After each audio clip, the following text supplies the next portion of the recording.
What's up, everybody? Thanks as always for supporting the show. It would mean a lot to me if you would take a second to scroll down and hit that subscribe button to the Hoops Tonight YouTube channel, and then follow me on social media on TikTok, Instagram, and Twitter so you guys don't miss any of our content over the course of this season. All right, let's talk some basketball.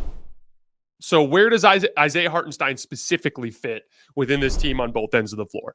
So the initial reporting I've seen is that Oklahoma City does not intend to start Isaiah Hartenstein. They intend for him to come off the bench. But obviously, he's going to play 25 to 30 minutes a night, and we'll have a lot of crossover with Chet Holmgren inevitably. They will play together quite a bit. So really, it's about having multiple looks. They'll have a small look, right? Well, they'll have Shai on the floor with J-Dub, Alex Caruso, Lou Dort, Chet Holmgren. There's a lot of perimeter speed there.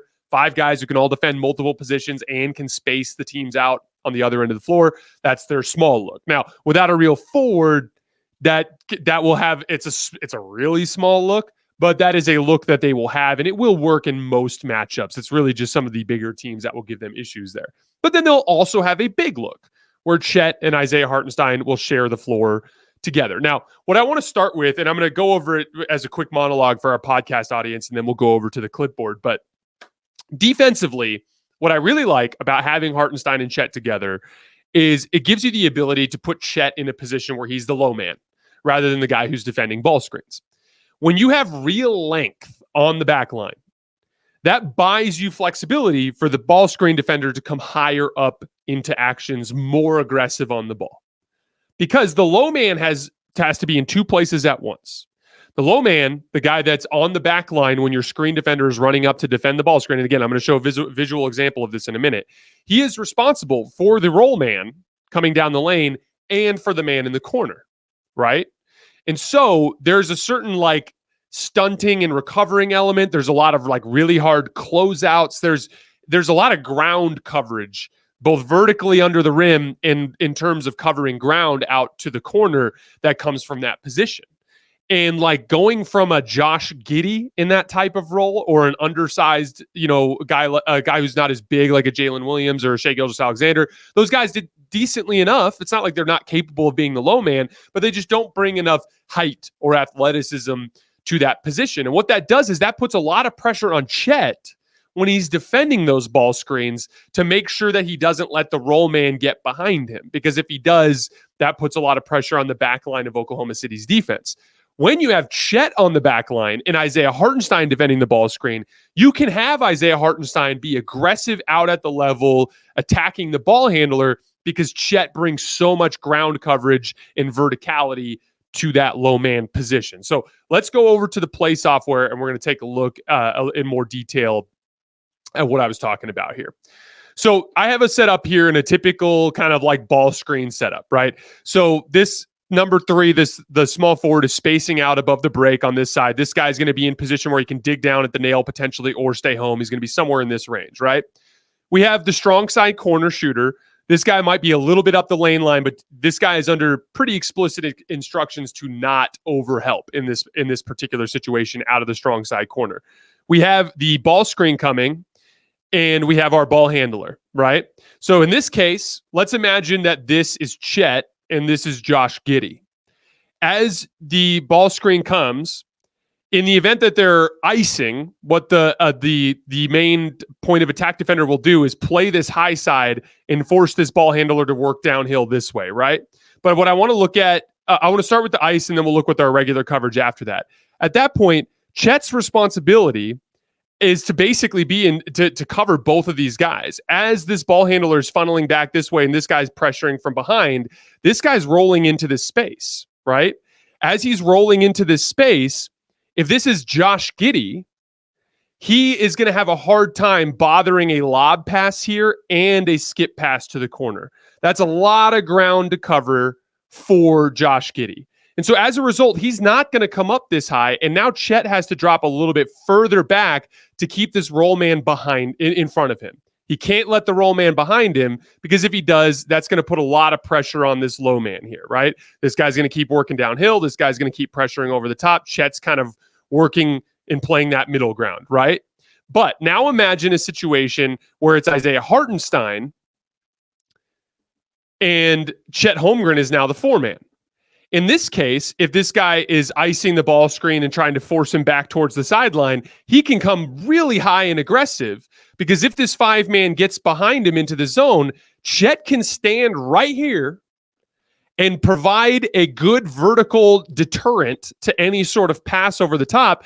And if this guy, the ball handler, throws a skip pass and it gets over here to the 4-man, Chet has the length and athleticism to cover that ground and recover.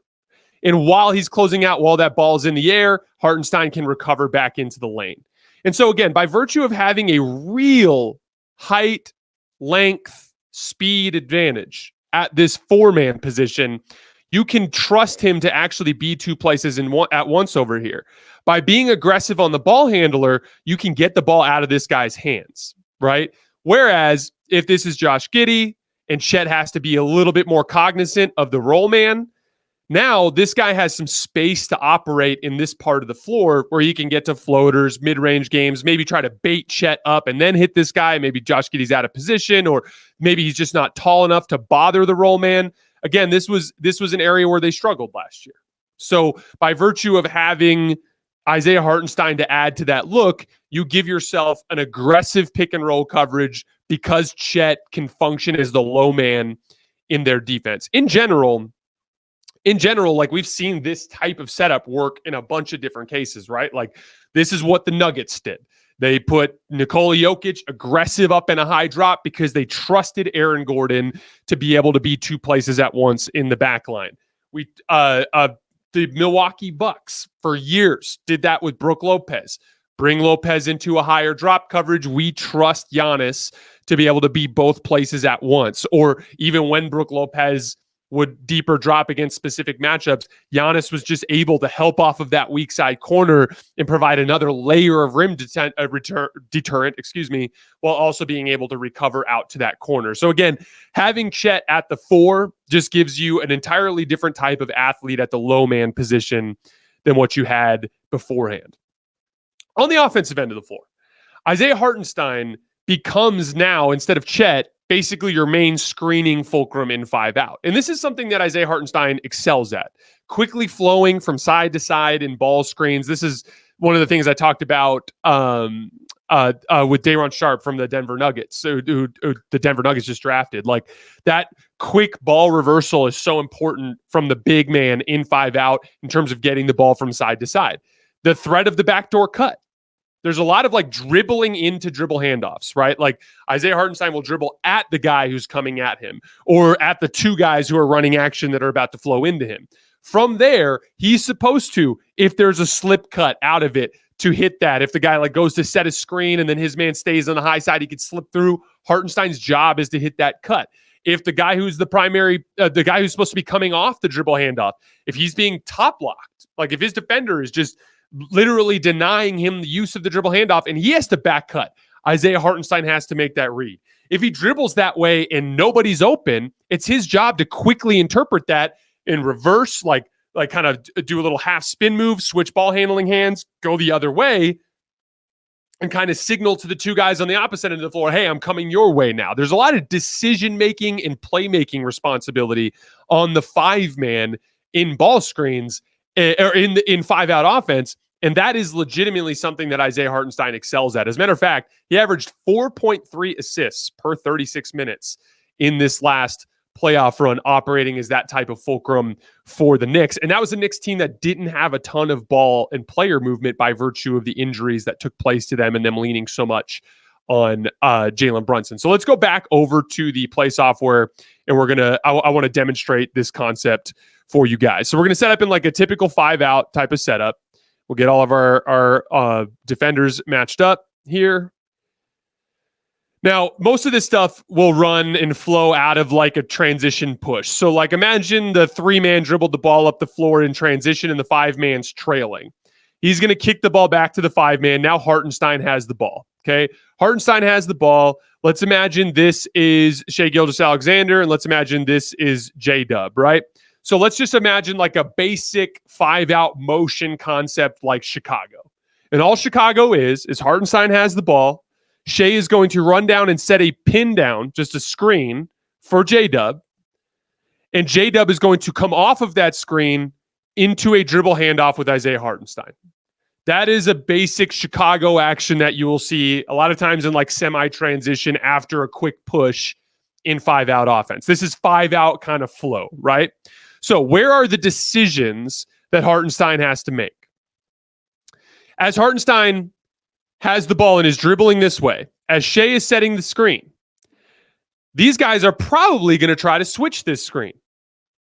So let's say this guy stays on the high side, but let's say the guy who's guarding J-Dub just lingers on J-Dub. As he's coming off, let's say he just lingers on J-Dub for a split second before this switch occurs, and Shai slips it. As Shai slips that screen, it's Isaiah Hartenstein's responsibility to hit that bounce pass. He's got to be the guy that makes that read, right? Let's say that as Shai's running down, this guy's top locking him, and so J-Dub back cuts through. And as he back cuts through, this guy clears. And then let's say Shai then decides, okay, now I need to run the dribble handoff. So now Shai comes up after J-Dub cuts through to come off on the dribble handoff. Let's say that his defender is top locking him. If he's top locking him and refusing the use of it, he's got a back cut. Isaiah Hartenstein is the guy that has to make that read. He's the guy that has to hit that bounce pass on time and on target.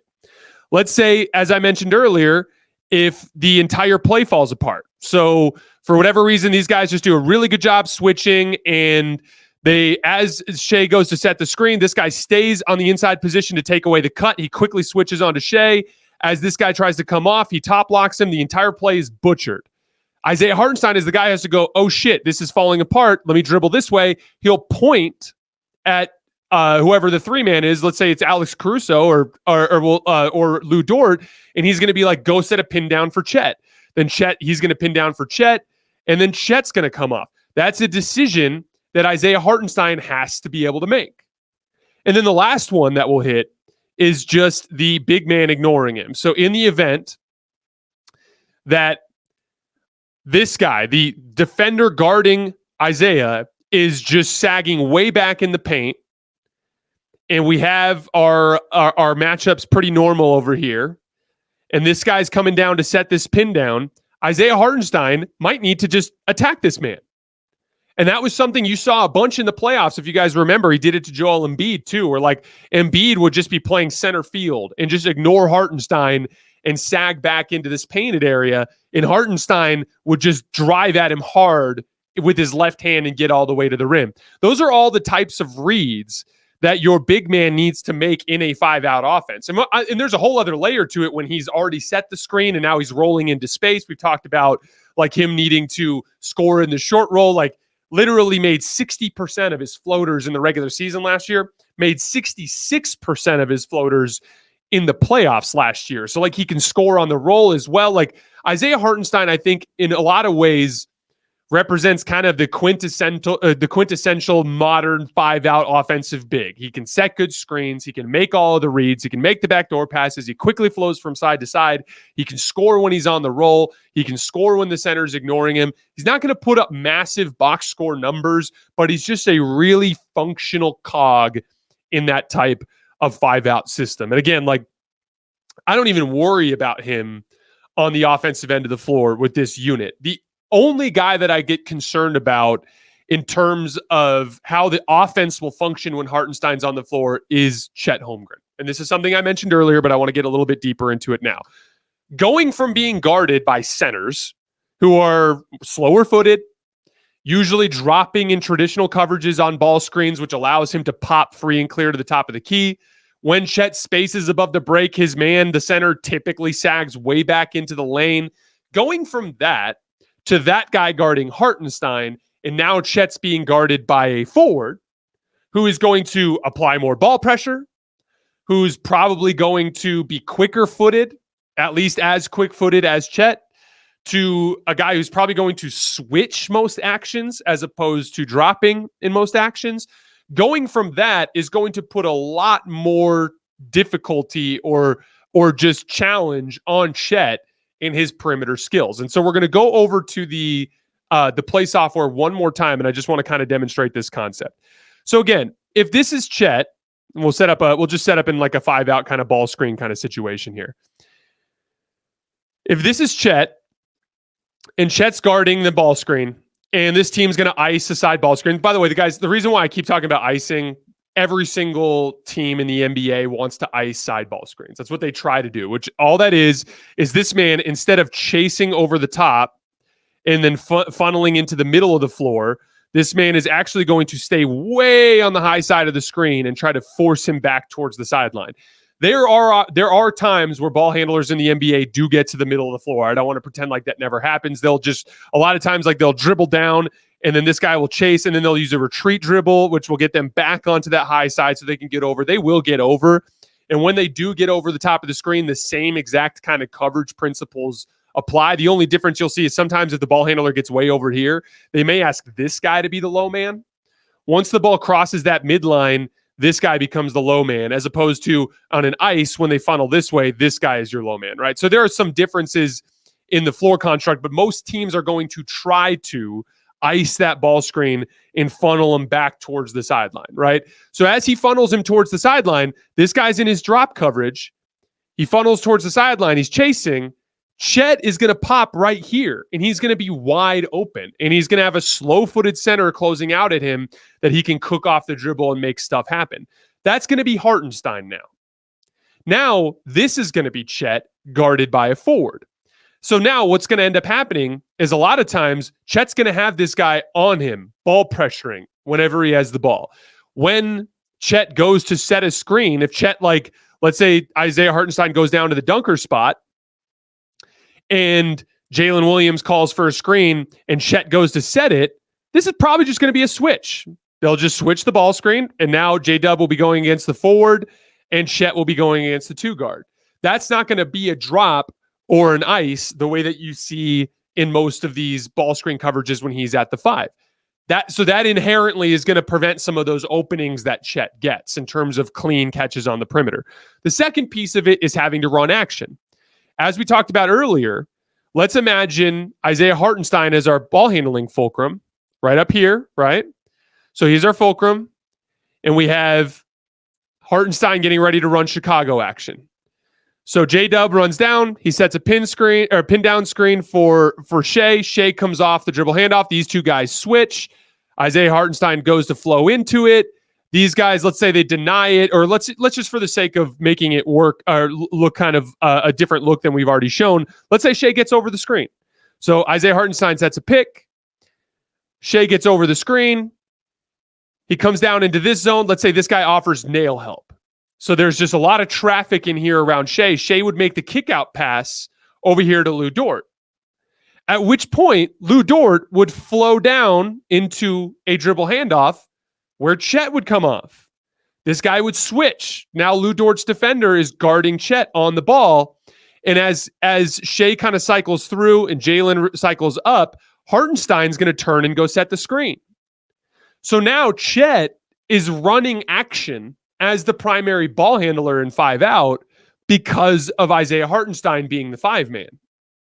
That is going to put Chet in positions where he's going against a quicker perimeter defender who's pressuring the ball and testing the ability of his handle as he gets into the lane, testing his ability to play make as they come off of those situations. So that, like I said, in terms of the offensive end of the floor going with two bigs, I don't worry about Hartenstein at all. My only real concern is, will Chet be able to function offensively in more of a perimeter role where the ball is in his hands more? And to be clear, like, in the long run, I'm a big believer in Chet and what he can do with the basketball in his hands. But I just don't think he's quite ready for that yet. So I'm really curious to see how he fares in that role next year. And I do expect some lumps in the regular season, especially when they go to those big looks. But as long as they can figure that out over the course of the 82 and Chet makes enough progress before they get to the postseason, that'll be a viable look for them. And they will always have the option of going back to their small ball look, which is going to be better this year because you have Alex Caruso instead of Josh Giddey. Under any circumstances, it's a better look. And I expect them to be better defensively immediately with Hartenstein on the floor alongside Chet. I expect those big looks to be stifling on the defensive end of the floor. So overall, love the fit. Love that it gives them more matchup versatility in the long run by having a big look. I still think in the long, I still think I'd prefer if they had a forward look as well, where Chet has a big forward next to him, just because I think that would give them a little bit more versatility. Because I think they've got like a really good small ball look and a really good big look, but they don't have anything that's kind of in between. That's traditional. That is something I'd like to see them address in the long run. But Hartenstein gives you the ability to have at least some of those benefits in the short term. And you have the flexibility 2 years from now by virtue of the way that deal is structured. So you can be picky and you can be patient in the process of trying to hunt down whoever that four-man was. Lastly, kind of talking about the Thunder in the big picture, I think the addition of Caruso and Hartenstein makes Oklahoma City a top-tier championship contender. I probably still have them behind Boston and Denver by some small amount, at least until we see these guys play. And there are some other teams, potentially Philly, potentially some other teams who make a trade this summer. There are some other teams that could be entering into that tier, Minnesota and Dallas too, potentially, as we kind of look into it. But I definitely view Oklahoma City in that tier right now. They just added 2 quality starting caliber players.